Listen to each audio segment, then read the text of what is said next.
Immigration restrictions as affirmative action. One of my closest conservative friends is chronically angry about A, immigration, and B, affirmative action. The irony is that the immigration restrictions he so passionately favors are affirmative action for native-born workers.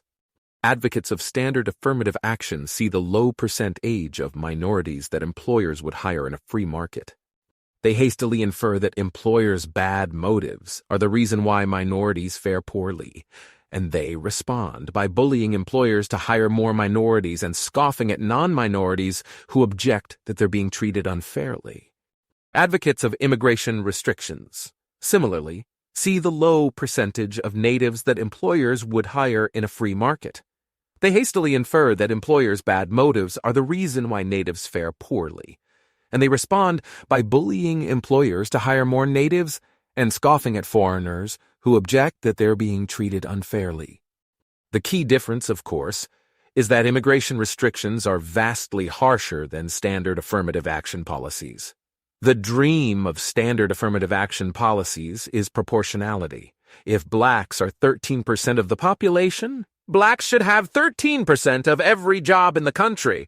The dream of immigration restrictions, in contrast, is total exclusion. If natives are 5% of the world population, natives should have 100% of every job in the country. Neither policy achieves these dreams, but the severity of the enforcement matches the magnitude of the desired social engineering. We enforce standard affirmative action with sporadic lawsuits against employers. The government occasionally plays the role of the plaintiff, but for the most part, we wait for an employee to file a grievance. The worst-case scenario, the employer pays hefty financial damages and rehires the plaintiff.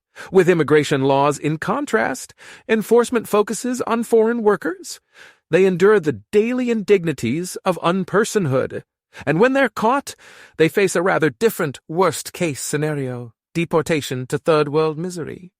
Conservatives usually think that oppressed minorities should spend a lot less time complaining about unfair treatment and a lot more time improving their skills and work ethic. Fair point, but the same holds for native-born Americans who complain that immigrants are taking their jobs. Employers aren't saints, but they have a strong financial incentive to hire the best person for the job. If they don't think that person is you, they're probably right. November 7th, 2011. Part 3, Everyday Evil,